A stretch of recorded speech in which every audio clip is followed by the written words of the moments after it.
पहला टर्म दे रखा है, लास्ट टर्म दे रखा है, Sn आपको दे रखा है, तो n तो यहाँ से डायरेक्टली निकल जाएगा, आपको दिख रहा होगा। Yes sir. है ना, तो पहले n ही निकाल लेते हैं, क्यों फालतू में टाइम वेस्ट करें an के चक्कर में पहले पढ़ करके। तो लिख लिया n/2 into a1 plus an। सभी को आता है ये formula? Yes sir. Yes sir. तो Sn की वैल्यू रख दी आपने 210, that is equal to n/2 into a1 आपने रख दिया 8 प्लस an की वैल्यू क्या है 62। तो यहाँ से आपको दिखाई दे रहा होगा 210 is equal to n/2 into 70, दिख रहा है क्या? Yes sir. तो ये तो Yes, सीधे 3 टाइम्स हो जाएगा, तो n की वैल्यू 6 आपको दिख चुकी होगी। 6। Yes sir. दिख गई? यस या सर। कोई है जिसको नहीं दिख रहा अभी तक? खुशी, यस सर। माइक ऑफ करो प्लीज। चलो n की वैल्यू 6 आ गई, सबको समझ में आ गया यहाँ तक, है ना? Yes sir. अब तो आपको d निकालना है, तो ये आप बच्चे को पता है कि an की वैल्यू होती है a1 plus n-1 into D, है ना? और एपी की खासियत यही है कि यहाँ पर बहुत सारी चीजें हैं नहीं कि आपको सोचना पड़ेगा कि अरे डी कैसे निकाला जाए, है ना? डी सिर्फ यहीं से निकल सकता है, या फिर दो कंसेक्यूटिव टर्म्स को माइनस करके, या nth टर्म को यूज Yes, करके, sir. है ना? तो ज्यादा दिमाग खर्च होगा ही नहीं आपका, तो लिख दिया 62 is equal to 8 plus 5d। आ गया क्या ये ऐसा? तो Yes, यहाँ sir. से 5d की वैल्यू मुझे 54 जैसी कुछ दिख रही है, 54। तो यहाँ से d की वैल्यू आ गई 54/5। This is your answer. d तो कुछ भी हो सकता है, नेगेटिव पॉजिटिव फ्रैक्शन, तो इसमें कुछ टेंशन की बात ही नहीं, तो d आपको आ गई। ठीक है? Yes, sir. Yes sir. ठीक है, एक बार और देखना है या देख चुके हो? यस हाँ सर, सर, ठीक हो है, नहीं देखना है दोबारा। ठीक है, चलो Yes, तो ये sir. बिल्कुल प्रोसीजरल क्वेश्चन था ये, step by Yes, step sir. वैसे ही हमने कर लिया। अब क्वेश्चन नंबर 8 करते हैं। 8 क्या कहता है कि an दे रखा है 4, d इज इक्वल टू 2 दे रखा है। दिखा दीजिएगा। चलो इसको देख लो।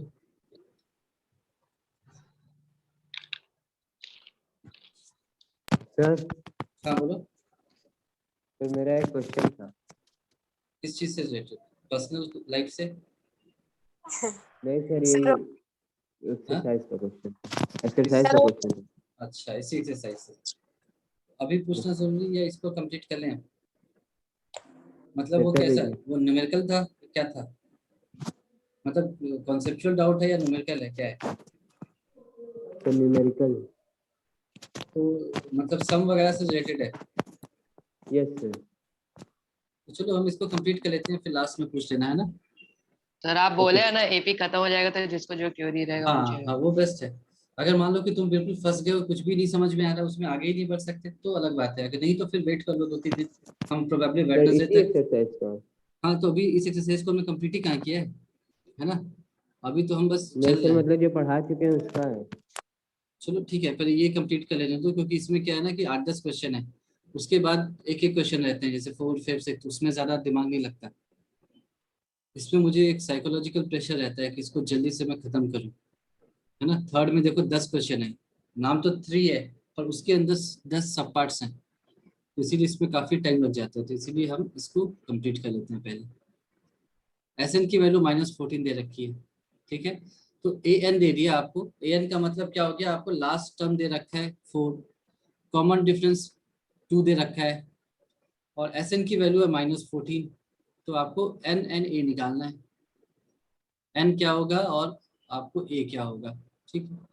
तो आपको अगर ध्यान दो तो आपको एक बात समझ में आ गई होगी यहाँ पर कि देखो आखिरी टर्म इसका 4 आया और कॉमन डिफरेंस 2 है, इसका मतलब पहला जो नंबर रहा होगा, पहला टर्म जो रहा होगा वो बहुत ही नेगेटिव रहा होगा, है ना? तभी जाकर के सम ये -14 दे रहा है। तो अगर आपका ये कैलकुलेट करने के बाद 5 आ जाए तो समझ लेना कि आपका आंसर गलत है ना? तो निकाल लिया यहाँ से an is equal to a1 या a plus n-1 into D. an की वैल्यू है 4 is equal to a plus 2 into n-1। इसको ओपन कर लिया, a प्लस 2n -2, तो तो यहाँ से आप देख सकते हो ए और एन के बीच में एक बहुत ही अच्छा सा इक्वेशन आपको दिख गया होगा। a प्लस 2n की वैल्यू 6 आ गई, दिख गया क्या? This is your equation yes 1। Sir. यहाँ तक कोई डाउट है? सारे वैल्यूज को हमने नो सर। प्लग किया और वहां से आराम से a plus 2n is equal to 6 आ गया। ठीक है, अब दूसरा इक्वेशन हमें सम से मिल जाएगा। तो हमें पता है Sn की वैल्यू क्या होती है, n/2 into first term plus last term. तो लास्ट टर्म आपको सर। दे रखा है। हाँ बोलो। सर ये जो फर्स्ट इक्वेशन है इसको मतलब किसकी जगह पुट करेंगे, n की जगह कि a की जगह? कहाँ ये पहला इक्वेशन? ये इसकी बात Yes. कर रहे हो? ये पता नहीं, ये Yes, तो हमने अभी तो छोड़ दिया ना, हमें कुछ भी नहीं पता क्या करना है, इसीलिए तो यही छोड़ दिया। दूसरे इक्वेशन का वेट करेंगे वो कैसा आ रहा है। ठीक है, अगर n स्क्वायर के फॉर्म में आ रहा है तो जाहिर सी बात है a को लिखना पड़ेगा n के टर्म्स में। ठीक है, तो हम पहले इक्वेशन से ही कुछ भी मतलब नहीं सोचते बैठ जाएंगे कि करना क्या है, पहले आगे बढ़ के देखा कि हो क्या रहा है, उसके बाद सोचा। तो a की वैल्यू तो a रख दिया और an की वैल्यू 4 आपको दी गई है। तो यहाँ से आपको दिख चुका होगा अभी तक कि n into a plus 4 is equal to -28। दिख रहा है क्या? सही है ये? Yes sir. Yes sir. तो इसको आपने थोड़ा एक्सपेंड किया तो क्या आ गया, an an plus 4n। Plus 4n is equal to -28। यहाँ तक दिखा? Yes sir. हाँ, अब आप पूछ सकते हो कि अब आपको क्या करना है, इससे पहले तक मुझे कुछ भी नहीं पता था। अब क्या करते हैं, क्या कर सकते हैं, सोचा जा सकता है ना। करेंगे कि नहीं ये तो बात की बात है, हम सोच सकते हैं यहाँ 1 मिनट कि क्या कर सकते हैं। पहला सोचा जो अभी तक हम करते आए हैं कि यहाँ पर देखा ये 2n है और ये 4n है। तो एक लाइन ऑफ थिंकिंग हुई कि ऐसा क्यों ना करते हैं कि इसको इक्वेशन 1 को 2 से मल्टीप्लाई कर दिया तो यहाँ पर भी 4n आ जाएगा, यहाँ पे 4n है, सब्ट्रैक्ट कर दिया। समझ में आया कि हमने क्या Yes. सोचा? हमने सोचा कि इक्वेशन 1 में 2n है, इक्वेशन 2 में 4n है। तो अभी तक हम ये करते आए ना कि एक आपका जो वेरिएबल है उसको एलिमिनेट कर दिया। तो हमने सोचा कि Yes, क्यों sir, ना elimination. इक्वेशन 1 को हम 2 से मल्टीप्लाई करें तो क्या हो जाएगा, 2a plus 4n is equal to 12 और फिर सब्ट्रैक्ट करेंगे तो 4n कैंसिल हो जाएगा। ठीक है, तो लेकिन ये n सुनो वाला सुनो और ये सुनो अभी नंबर जो है। सुनो मैंने क्या बोला, तुम थोड़ा जल्दी सोचते हो, ऐसे नहीं सोचते। मैंने बोला एक लाइन ऑफ थिंकिंग है, मैंने कह रहा कि यहाँ से आंसर आ गया। मैंने कहा एक लाइन ऑफ थिंकिंग है, इसको डेवलप करना है। ठीक है, तो उससे करने से क्या होगा, an और a के टर्म्स में एक और इक्वेशन आ जाएगा। समझ में आया? एक और इक्वेशन an तो यहाँ से बच ही जाएगा और यहाँ से a आ जाएगा। तो चलो मैं करके दिखा देता हूँ, अगर समझ नहीं आ रहा है तो रफ में करके दिखा दिया। इक्वेशन 1 को मैंने 2 से मल्टीप्लाई किया तो ये बचेगा 2a plus 4n is equal to 12, है ना, ऐसा बचेगा। अब मैंने क्या किया, 2 माइनस 1 किया तो 2 क्या है, an plus 4n is equal to -28। ठीक है, और 1 क्या था, 2a plus 4n is equal to 12। तो माइनस करेंगे तो क्या बचेगा, an minus 2a is equal to -40। दिख रहा है? इतना दिख रहा है क्या? Yes sir. Yes, Yes, sir. sir. तो यहाँ पर हम फिर से फंस जाएंगे, हमको ना तो a की वैल्यू मिलेगी ना तो n की वैल्यू मिलेगी। ठीक है, यस सर, वही कह रहे थे। अब मैं वही कह रहा हूँ कि पहले अपनी लाइन ऑफ थिंकिंग को थोड़ा हमको इवॉल्व करना होगा, है ना, फिर हम करेंगे। क्वेश्चन सॉल्व करना तो कोई बड़ी चीज नहीं है, आप तो कर ही लोगे, है ना। तो हमने देखा कि अरे यार इसका मतलब ऐसे काम नहीं चलेगा। इसका मतलब ये आपको सोचना है कि हमेशा जब दो लीनियर इक्वेशन आए तो एलिमिनेट करके आप निकल जाओ, ऐसा जरूरी नहीं है। इसीलिए elimination is not always a right choice. ठीक है, तो इस मेथड से हम नहीं जाएंगे। समझ में आया? इस मेथड से हम क्यों नहीं गए, एलिमिनेशन मेथड क्यों यूज नहीं किया, ये बात समझ में आ गई सबको? Yes, sir. ठीक है, तो एलिमिनेशन मेथड को हमने डिस्कार्ड कर दिया यहाँ पर। ठीक है, तो चलो ये तो समझ में आ गया कि चलो कम से कम इतना तो पता है, क्या करना है ये तो नहीं पता, पर क्या नहीं करना है ये तो समझ में आ गया। अच्छा, अब आपको एक चीज दिखाई दे रही होगी कि यहाँ पर दो जगह n है, दिख रहा है, और एक जगह a यस सर। है ना, दो जगह n है और एक जगह a है। तो आसान क्या होगा, इस a को भी n में कन्वर्ट कर लिया जाए, है ना, n के टर्म्स में। a को भी, इस a को भी n में कन्वर्ट कर लिया।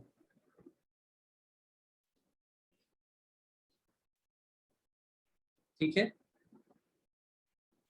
ये समझ में आया यस सर। कि n को ही a में क्यों कन्वर्ट किया।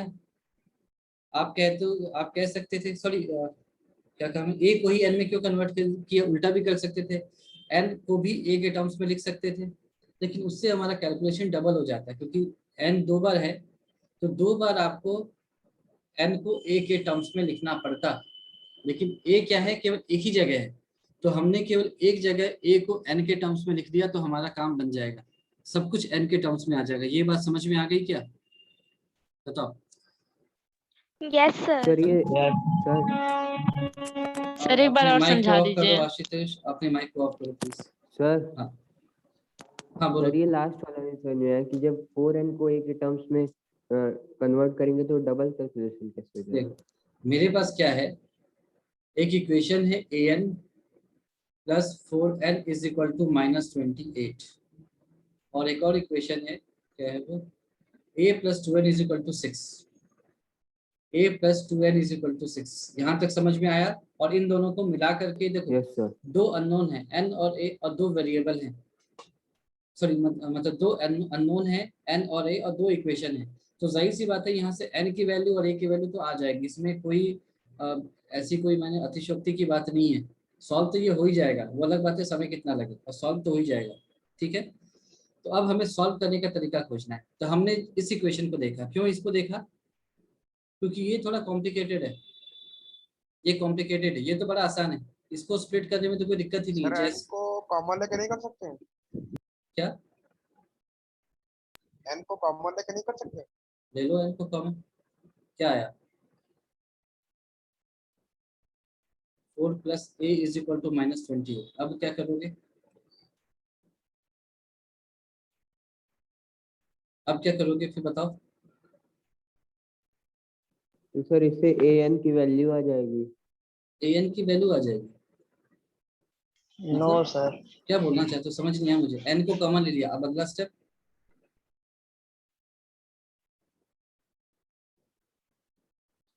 चलो छोड़ो इसको। ये समझ में आया अभी तक, दो इक्वेशन है, दो अननोन है, इनसे Yes, sir. आपको a और n की वैल्यू निकालनी है, सिंपल सी बात है। ठीक है, अब आपको करना क्या है, ये इक्वेशन थोड़ा सा कॉम्प्लिकेटेड है, ये क्या है, कॉम्प्लिकेटेड है, किसके टर्म्स में, इसके टर्म्स में, दिख रहा है। देखो ये सब एग्जाम में नहीं लिखना है, ये मैं चाहता हूँ कि आप सोचना थोड़ा शुरू करो, है ना। इसका सॉल्यूशन तो मुझे पता है, मैं निकाल सकता हूँ, लेकिन हम थोड़ा सोचें कि करना कैसे, ताकि हमारा फ्यूचर में एक हमारी एनालिटिकल थिंकिंग थोड़ी सी डेवलप हो। ठीक है, तो ये कॉम्प्लिकेटेड आपको दिख रहा है और ये आसान दिख रहा है क्या, या किसी को ये तो नहीं है ना कि ये Yes, बहुत sir. कॉम्प्लिकेटेड है ये बड़ा आसान दिख रहा है, ऐसा तो नहीं है ना कोई, है ना, ऐसा नहीं होगा, ऐसा है। तो इसका मतलब है कि हमें यहां से वैल्यू निकाल करके इसमें रखना है, हमेशा ऐसे ही करते हैं, इसको लिख दिया मैंने, हमेशा सिंपल इक्वेशन से वैल्यू निकाल करके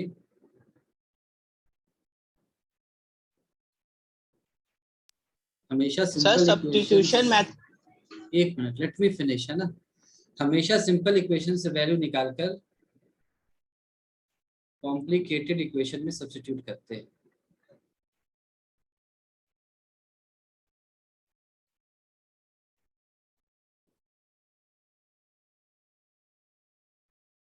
समझ में आया ये, आपके सामने लाइफ में कभी भी एक सिंपल सा इक्वेशन हो और सेम वेरिएबल्स में एक कॉम्प्लिकेटेड इक्वेशन हो, तो हमेशा क्या करना है, सिंपल इक्वेशन से एक वैल्यू निकाल करके कॉम्प्लिकेटेड इक्वेशन में सब्स्टिट्यूट करना है। ये समझ में आ गई बात। बताओ। Yes sir. तो ये मुझे कैसे पता? विथ एक्सपीरियंस एंड प्रैक्टिस, है ना। आप भी अगर ऐसे 50, 100, 200 क्वेश्चन करेंगे तो आपको भी एक्सपीरियंस और प्रैक्टिस से समझ में आने लगेगा कि क्वेश्चन सॉल्व कैसे करते हैं, है ना। तो ये आपको मैं इसलिए बता रहा हूँ ताकि केवल इस क्वेश्चन के लिए नहीं, लाइफ में कभी भी मैथ्स के क्वेश्चन में फंसो आप तो आपको ऐसे ही सॉल्व करना है। क्यों? क्योंकि कॉम्प्लिकेटेड क्वेश्चन इक्वेशन से अगर वैल्यू निकाल सकते तो कॉम्प्लिकेटेड क्यों रहता है ना। वो तब तो सिंपल उसको बोलते हैं। सिंपल इक्वेशन से वैल्यू निकाल करके कॉम्प्लिकेटेड में रखोगे तो वो सिंपल हो जाएगा। ये हुई पहली बात। दूसरी बात, अब किसको निकालें? यहाँ से तो ए भी निकल आएगा बहुत आसानी से और एन भी बहुत आसानी से निकल जाएगा। मतलब कि मैं ए को 6 माइनस 2n भी लिख सकता हूँ और n को 6 माइनस a/2 भी लिख सकता हूँ। यहाँ से तो कोई दिक्कत नहीं है, a की वैल्यू भी आसानी से निकल जाएगी और n की वैल्यू भी आसानी से निकल जाएगी। तो मैं निकालूं किसको? उसके लिए कॉम्प्लिकेटेड से पूछा, उसके लिए कॉम्प्लिकेटेड इक्वेशन के पास गए और देखा कि यहाँ पर क्या क्या है। तो यहाँ हमने देखा a एक जगह है और n दो जगह है। दिख रहा है? n यहाँ पर दो जगह है, n दो जगह है Sir. और a एक जगह है। तो कहाँ पर सब्स्टिट्यूट करना आसान होता है? 2 बार सब्स्टिट्यूट करना आसान होता है या एक बार? So one एक बार। time. है ना। तो जाहिर सी बात है n की वैल्यू अगर आप यहाँ रखोगे 6 माइनस a/2 दो जगह रखनी पड़ेगी और अगर a की वैल्यू रखते हो n के टर्म्स में तो एक ही बार रखना पड़ेगा। ठीक है, तो इसीलिए हम इसको a की वैल्यू रखेंगे। तो ये क्या बन जाएगा आपका n इंटू यानी 6 माइनस 2n इंटू ये तो a हो गया into n plus 4n is equal to minus 28। ऐसा आया। ये समझ में आया क्या? Yes sir. इतनी सारी बातें आपको एग्जाम में नहीं लिखनी और करनी है, आपको with in fraction of second सोचना है। पर उसके लिए ये बैकग्राउंड है कि आपने दो इक्वेशन को देखा, आपको तुरंत समझ में आ जाएगा अच्छा ये कॉम्प्लिकेटेड है ये सिंपल है। तो इसका मतलब है यहाँ से वैल्यू उठा करके यहाँ रखनी है। किस वैल्यू को उठा करके रखनी है? जो कम बार अपीयर है ना। हो सकता था ए 3 बार अपीयर हो एन 5 बार अपीयर हो, तब भी ऐसे ही करते हैं ना। जो कम बार अपीयर हो रहा है इक्वेशन में, कॉम्प्लिकेटेड इक्वेशन में, उसकी वैल्यू को सब्स्टिट्यूट करते हैं। तो उसको भी मैंने लिख लिया। जो वेरिएबल कॉम्प्लिकेटेड इक्वेशन में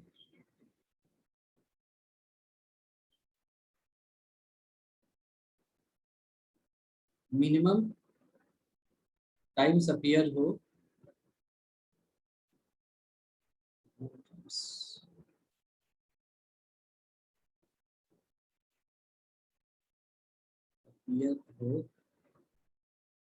उसको सब्स्टिट्यूट करते हैं।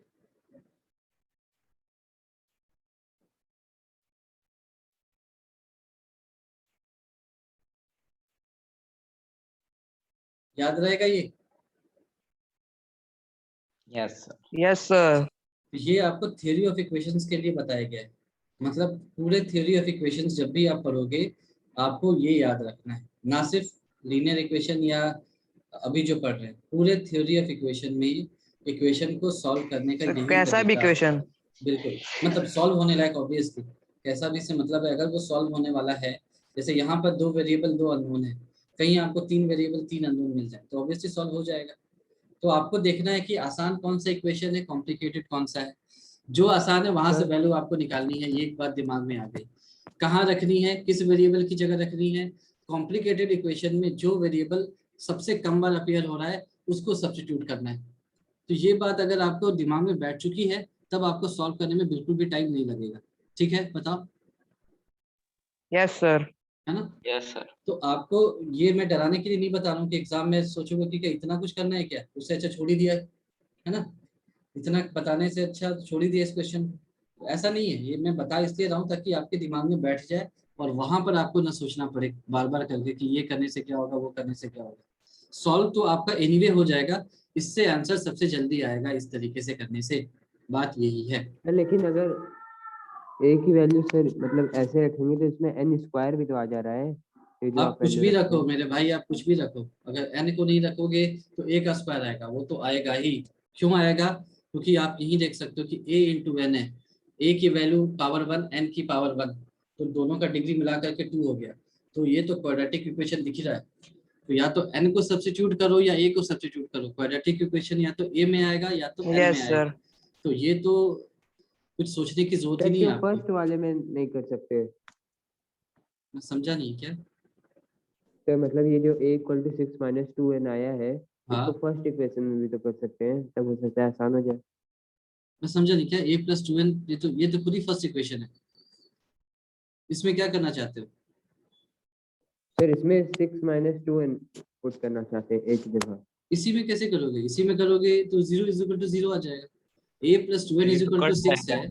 अगर तुम ये कहते हो कि a is equal to 6 minus 2n रखोगे एक ही जगह तो 0 इज इक्वल टू 0 आ जाएगा। एक इक्वेशन से दो वैल्यू थोड़ी ना निकलती है। हाँ? ठीक है। Yes sir. बाकी इसका सबसे आसान तरीका क्या है, खुद से करके देख लिया। मैं तो बता रहा हूँ, मुझे पता है। क्यों? क्योंकि मैंने बहुत सारे क्वेश्चन सॉल्व किए तो मुझे एक्सपीरियंस है। आप अभी नए हैं तो आप खुद से करके देख लो, है ना। या तो मेरी बात मान लो, नहीं मान सकते तो फिर खुद से करके देख लिया, मुझे अच्छा लगता है। मानेंगे। नहीं, ऐसा थोड़ी ना है।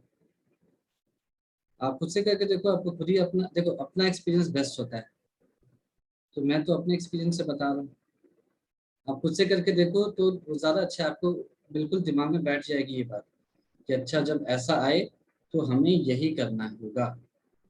ठीक है, ये हो जाएगा -28। मैं सही कर रहा हूँ या कुछ उल्टा सीधा कर दिया? बातों No. सही हो मेरे ख्याल से। ये -5 माइनस 14 इक्वल टू 0। ठीक है यहाँ तक Yes. देख लो। सॉरी 5n होगा और ये 10n होगा। सॉरी ये 10n है तो इसी वजह से ये भी 5n हो जाएगा। ठीक है यहाँ तक? तो उसको 2 से डिवाइड किए क्या पूरे इक्वेशन को? हाँ बिल्कुल। ठीक है, ताकि यहाँ से पहुँचते ही मुझे आंसर दिखने लगे, इसीलिए किया। ये समझ में आया? मैंने सब्स्टिट्यूट किया a की वैल्यू को 6 माइनस 2n, एक क्वाड्रेटिक आएगा n के टर्म्स में, n square minus 5n minus 14 equal to 0। यहाँ तक कोई कंफ्यूजन है तो बता दो मुझे। No, no sir. सर।